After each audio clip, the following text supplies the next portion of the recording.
Hi everyone, we're in the second game of November 4, 2020 edition of this Pasay Baller. I hope everyone is actually doing fine. Quadruple header ulit po tayo today. Pangalawang araw ng apat ang laro. So sige, manawa po tayo. So for second game, it's 1 o'clock p.m. This right after lunch. So medyo busog-busog pa tayo nito. It's gonna be Blackwater Elite going up against Meralco Bulls. Now, if you noticed, Blackwater Elite, may laban to kahapon. Blackwater Elite even went up against one of our best teams in the league, the San Miguel Beermen. So, natulog lang po sila at yun, laro na naman po ulit sila. So, that's how hard it is for this week for our players. Especially may ganung schedule because, man, if you guys just realize how tough that will be, and if your game is like around 10 o'clock, you gotta go up, I don't know, 7. If I were the player, I would go up 7, 6:30. Kasi ang pinaka-importante rin yung pagkain kailangan mapababa mo yan. If you got a lot of injuries, marami ka pang bands, marami ka pang tapes, marami ka pang, yung ibang marami pang borloloy sa katawan, di ba, mga headband and all that. So you gotta prepare all your stuff. So, yeah, kailangan matulog ng maaga at kailangan mo rin gumising ng umaga. But anyway, sige, all I'm trying to say is Blackwater Elite just played yesterday. So, that should be a factor. For me, that should be a factor for today's game against Meralco Bulls. And why? Because Meralco Bulls did not play yesterday. As simple as that. If Meralco Bulls played yesterday, then maybe and just maybe parang canceled each other out lang and it just purely Blackwater versus Meralco. But right now, the way I look into it, kasi tinignan ko naman yung ikot ng yung balasa ng tao ng Blackwater as is wala namang napalitan. Yeah, Maurice Shaw played for a few minutes but basically that's it. Ang nag-iisa lang nakakaiba doon sa ikot ng tao ng Blackwater League earlier is that si Sumang. Instead of salitan silang tatlo, Dakiwag, Sumang, and si long here, from FEU. Sorry, I forgot his name. Man, he scored a lot earlier. I forgot the name. And then si Troliano, diba? Si Sumang yung medyo pinahinga. So, parang siguro gano'n naman, siya naman yung ipapahinga ngayon. Si Sumang naman yung medyo ibababad. So, yun ang hirap dito sa mga sunod-sunod na games. I'm sure a lot of us have been to tournaments wherein ganito yung format, diba? Araw-araw. So, talagang if you're the coach, kailangan may planning ka ahead, diba? So, sino ipapasok ko for this game? Sino lang ba yung ibababad ko? Okay, for ilang quarters ko lang gagamitin si ganyan. Kasi kalaban namin yung champion pala sa Friday. May tipong ganyan. You have to consider all that. So, for me, I'm not looking at it as Blackwater versus Meralco.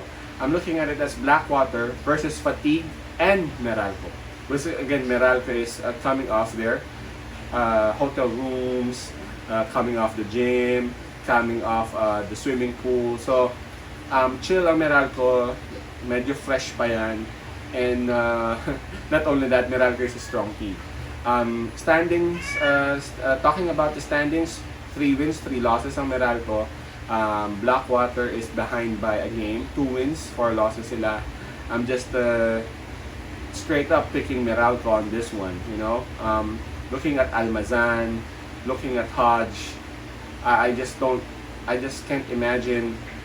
Golia did a very good job earlier, yesterday, don't get me wrong, against Tautua, diba? Sa lapad ni Golia. He also scored great nung first half ng game, but naubos na siya ng bandang dulo, yung mga libreng tira na niya, and hindi na ma-shoot.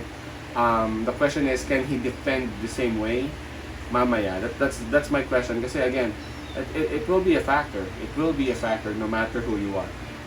Lalo ng fresh si Almazan ng Hodge. Kung meron atang hindi ma-factoran ng fatigue si Hodge yun. Yung mga tipong Hodge, Abueva, Dillinger, yan yung mga walang baga, the way I call them. So, plus si Hodge pa yung kasagsagan nila sa power forward. Amen. Si Canaleta yung kabantayan niya. Canaleta is also getting old, you know. Canaleta is still KG, but he just played, I don't know kung ilang minuto nilaro niya kahapon, pero medyo baba din siya. So, I just can't imagine Meralco losing this game. I can see that the guards of Meralco are also fresh.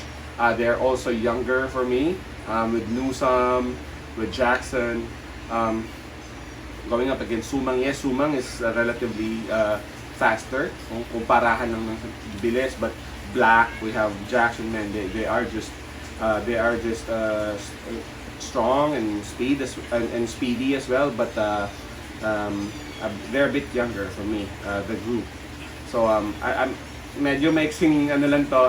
Again, wala akong makikitang mag-stock kila Almazan dyan, kila Hodge in terms of rebounding and all. Mas malapad talaga si Cliff Hodge kay Canaleta. I'm not sure if Bello would play. I guess back spasms lang din naman yon, but let's see. Maybe some of you guys are saying na baka si Mauricio ipasok rin naman, mali mo makapag-adjust na, but yeah, I'm expecting that na ipapasok ulit siya, ibigyan siya ng siguro mas maraming minutes, and yeah, sooner or later makakashoot din yung tao ng medyo maganda-ganda, makapag-perform din yung maganda-ganda. I mean, you're 6'9", kailangan abot mo yung ring, dadakdak mo na nga yun eh. But medyo hindi ako talaga hindi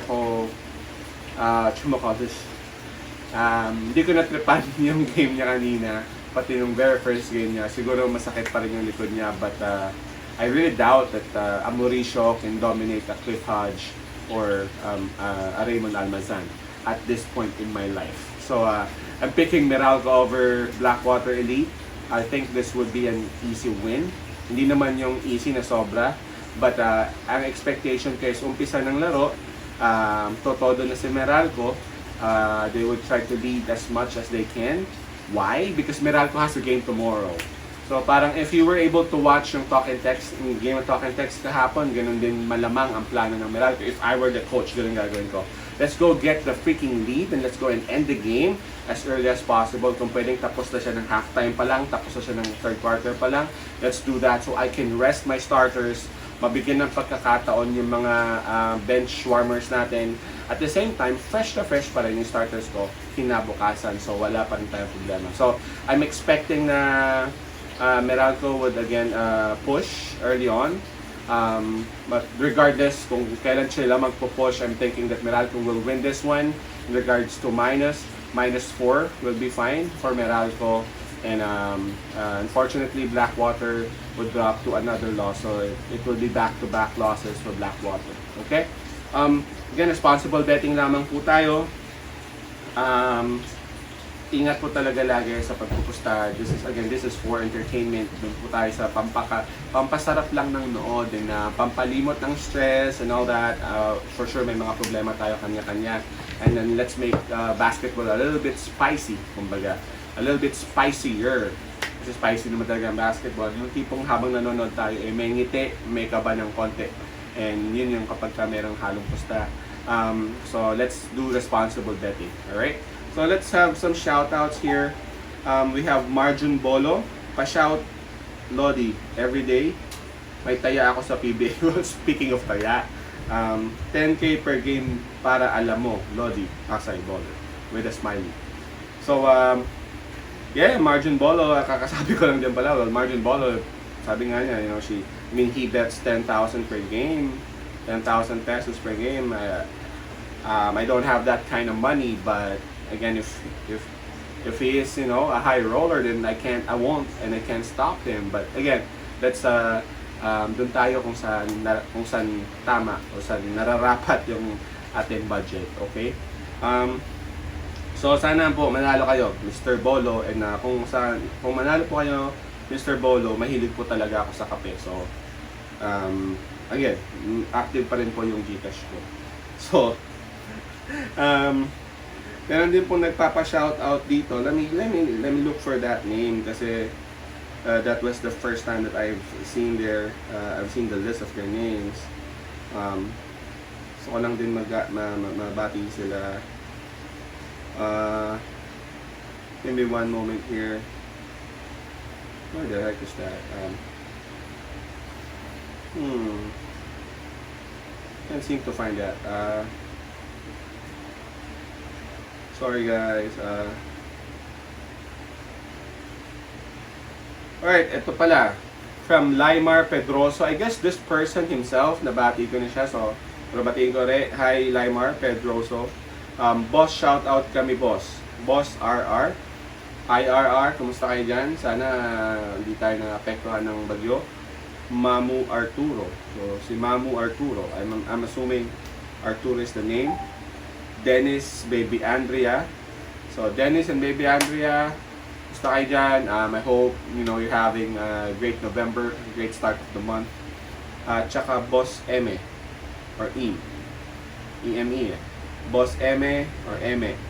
I don't know how to correctly pronounce that. Lagi kami nag-aabang sa'yo. So again, thank you for these people who keep on supporting our channel. You guys just don't know, just don't have any clue how happy I am whenever I see even just one subscriber adding on to our channel. That really means a lot to me. At times medyo pagod na rin talaga, may ginawa, pero gusto kong magawa ng prediction each and every game because I know that there are people who are actually waiting for the predictions and not only waiting for the predictions but are also considering the opinions that I have and the thoughts that I have. So sobrang thankful po ako sa inyo sa mga sumusuporta. So kung hindi pa po kayo nagsasubscribe, paki-subscribe na din po para po mas maganda. At again, birthday ko po ng isang araw at natanggap pa po ako ng regalo. So, marami po tayong gagawin kasi second game pa lang to. So, kita pa po tayo sa third game and fourth game. Tamang-tama, wala akong pasok bukas. I need to sleep, man. But don't worry, babalik ako mamaya, third game and fourth game. See you, and see you rin mamaya sa PBA. Ingat po tayo palagi. Peace out. Pasa ilaw.